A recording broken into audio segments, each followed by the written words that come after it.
AI agents are getting ridiculously good. They can browse the web, write code, send emails, update databases, and even automate entire workflows. But there's one major problem. Would you actually trust an AI agent to do that all completely on its own? Probably not. The reality is that the best AI systems today don't give agents unlimited control. Instead, they combine predictable automation with AI reasoning and require human approval before anything important happens. In this video, I'll show you exactly how you can build that using Kestra. Kestra is an open source workflow automation platform that lets you build and run automated workflows. Think of it as a way to orchestrate multiple tasks from APIs and databases to AI models in one reliable pipeline. We'll create an AI powered workflow that knows when to think, when to automate, and when to stop and ask for approval before taking action.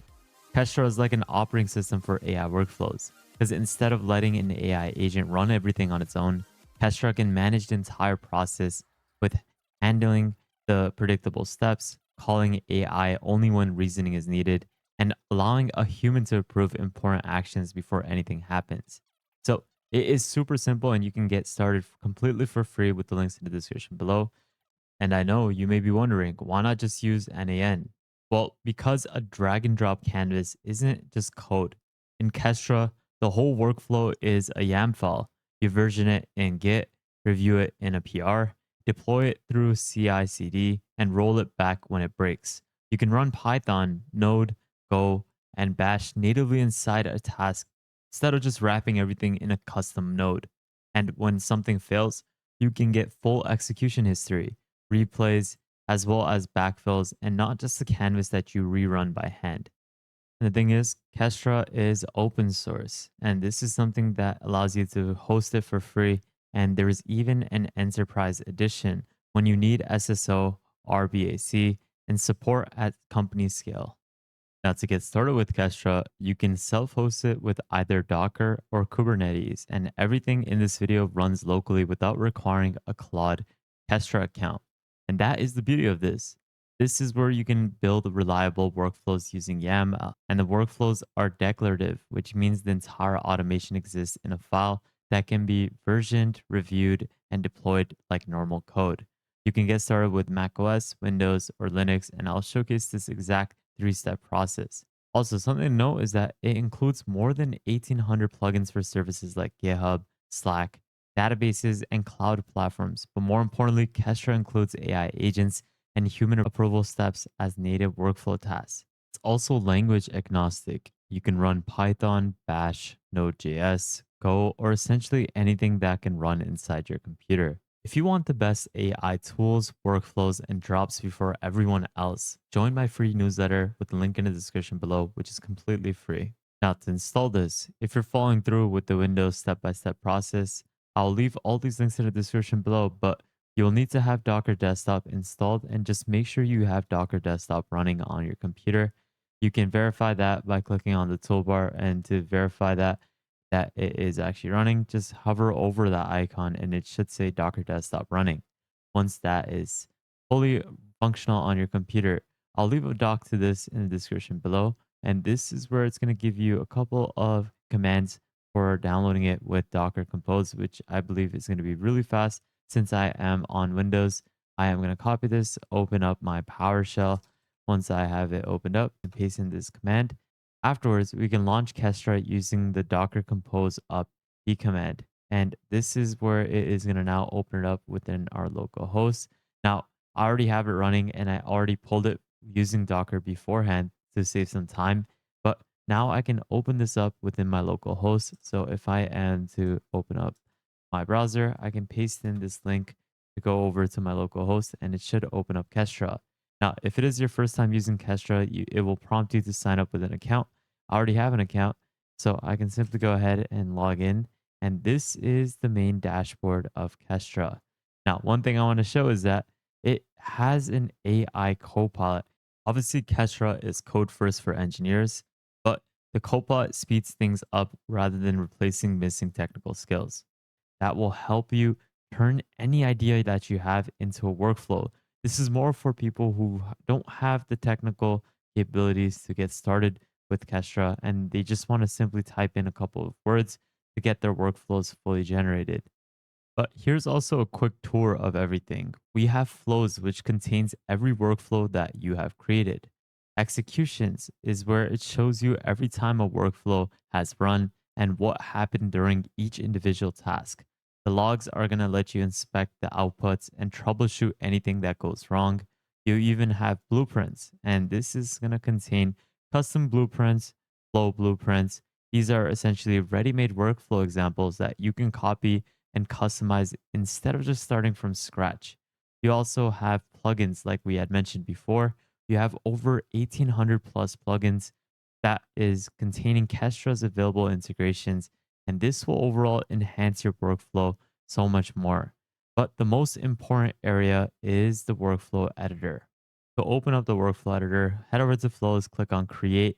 This is where you have your workflow written in YAML, and on the right, you even have this documentation that will give you assistance every time you're working with certain components with your YAML file. You also have topology, and essentially, this creates a visual topology showcasing every task and the order in which they will run. The top views are connected when I change the workflow code, and the topology updates autonomously. Now, this is useful because we can clearly see where the AI agent sits and where the workflow pauses. And this is something that will be able to allow us to get a better interaction with things like GitHub as well as with other components. Now, let me show you what we're actually going to be building. Imagine someone submits an issue to your GitHub repository, like something like where an app crashes when uploading a CSV that is larger than 10 megabytes. Normally, a maintainer would need to actually read the issue, determine whether it's a bug, feature request, or question. Then it assigns the correct priority and labels and then writes a response. It's definitely repetitive work and it becomes difficult to scale as more issues come in. So, what we're going to do is automate it, but carefully. The workflow has five main stages. First, we're going to have it fetch this issue that is going to be retrieved from this GitHub issue page. Next, the issue facts extract the information that we care about, including the title, as well as the description, as well as the author and issue number. Then we're going to have a triage agent that uses AI to classify the issue and draft a response after the issue has been solved. And then we also have an apply decision, which publishes the labels and comment if I personally approve that AI's work. And that is the human in the loop feature that we're going to be implementing with this workflow. The order is extremely important. Every task is capable of changing something on GitHub and sits on the other side of the human approval gate. Also, guys, if you guys haven't already, go ahead and give Kestra a star on GitHub so that you can support the project. Now, I should let you guys know I have already created this YAML file using another AI, and I'm not going to pretend that I hand wrote 180 lines of YAML. It is something that I had constructed with an AI agent. You can either do that directly within Kestra itself using the AI copilot, or you can just simply click on create and then handwrite it directly over here and even get AI assistance with this copilot directly. But once you have your workflow created in YAML, you can simply paste it in and then you can click on save. And that is where you can essentially create your flow. But this agent that we have created is actually pretty interesting. Let's start with the boring part because this will give you a better understanding of everything. And that is the fetch issue. We saw on GitHub, we have one thing that is going to be fetching different sorts of issues from GitHub within the issues page. And this is where the first task hits the GitHub API and pulls that issue. Second is where it picks out exactly what to care about, like the title, body, author, as well as the issue number. By the way, this type of topology is going to be created after you have essentially created your flow, and it will directly show this topology right away. But going back to this example, the reason why we have it fetch all of these critical things like the labels, the comments, who had published it, is because if I let the agent go fetch its own data, it can hallucinate many times. It is going to hallucinate a version number sometimes, invent a stack trace, and even make up a file path. And that happens constantly. Instead, the facts get fetched deterministically, same issue in and same data out every single run. And that is possible with Kestra's help. The agent gets directed with the right instructions, clean context, instead of going looking for it itself. And that is why we're using Kestra in this case. Also, it's because we have this agent that we have configured with our flow that is setting a couple of different requirements to use Kestra's AI agent task.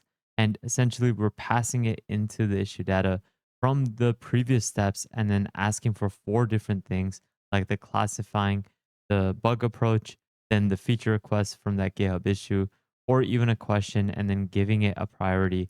And all this is being powered by an AI agent which will be delegating those different subtasks using this flow. But it looks like everything is ready and I approve whatever we have visualized within the topology. So we can go ahead and click execute. This is where it is going to work within our repository and it will track this issue number. And we're going to go ahead and run this. This is where I'm passing in the issue data from the previous steps and I'm asking four different things: classify the bug, as well as the feature request or a question, and give it a priority. That is going to then suggest a label. And you can see that it has succeeded in three of these different things. And then the review gate, which is the human in the loop process, which I can then review afterwards and then approve, which I'll be showcasing. And now the whole point of this video, immediately after the agent, there is a pause task, which you see over here. You can see that within the Gantt view, there is this thing that is running, but it shows pause. The execution stops completely in this particular step, which is the review gate. And this isn't a timer, it isn't polling anything. It just sits here indefinitely until I am going to go into review and click on resume. So think about where we are right now. The agent has done the work. It is now just waiting for our approval to continue forward.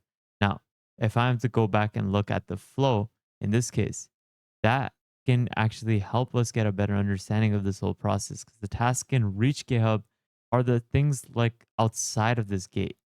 The agent doesn't have the GitHub token, it just has the tools. It has no path to publish anything at all until I resume it, which is the human trigger. Within the outputs, this will also give you the chance to read through the JSON to get a better idea. And then afterwards, you can obviously go back into outputs and then review it. And this is where we can go into overview and we can actually click on resume. And this is where we can click it on true. And we can't actually leave this empty. So we can then click on resume. And now what is going to happen is it is going to have the form approve this. Now the last two tasks will be approved, meaning it is going to now push in the comments into that GitHub issue after delegating the different things that we had asked for, like providing the priority as well as providing a comment. And now if we are to click on GitHub, if we are to see, there is a new comment that has been added, which is something that was fully automated with the Kestra workflow. It even provided the label as well. And this was all done with this workflow that we have created. If you like this video and would love to support the channel, you can consider donating to my channel through the super thanks option below. Or you can consider joining our private Discord where you can access multiple subscriptions to different AI tools for free on a monthly basis, plus daily AI news and exclusive content, plus a lot more. In the overview, you can even get a good understanding of your fail and pass rate, as well as different tasks that are pending or that will need your own review, which is something that we have established with this review gate. As you all realize, Kestra was able to handle all of this reliably with all of these different repeatable steps from fetching the issue, extracting the information from GitHub, and then applying the labels and then publishing the response. The AI agent was able to handle the part that genuinely requires reasoning, which was understanding the unstructured issue and then deciding how it should be classified, which you saw that it was given the bug tag. And the human approval gate protects only actions that affect the outside world. So the difference between building a basic AI demo and then this overall AI system that we had just crafted from that YAML file is showcasing that you can do anything and put this type of stuff, these AI agents into production. The agent isn't in control of the entire process. It's one intelligent step inside a reliable workflow that remains under human control. Everything in this video that I had ran was fully completed with a Gemini API, which is on the free tier using the Gemini 2.5 Flash. And that is something that you can retrieve from Google AI Studio. And then using Kestra's open source edition to get all these tasks done while having it locally hosted. This is the capability of Kestra, and I highly recommend that you take a look at them. Thanks to them for sponsoring today's video, and I would highly recommend that you start them on GitHub as well. I'll leave all these links that I use in today's video in the description below. You can even request access for the cloud version, so if you do not have the capabilities to host this locally, you can do so through the cloud. But with that thought, guys, I hope you enjoyed today's video and got some sort of value. I'll leave all these links that I used in the description below, like our second channel. Make sure you go ahead and join the newsletter, the Discord, follow me on Twitter. And lastly, make sure you guys subscribe, turn on the notification bell, like this video, and please take a look at our previous videos so that you can stay up to date with the latest AI news. But with that thought, guys, have an amazing day, spread positivity, and I'll see you guys really shortly. Peace out, fellas.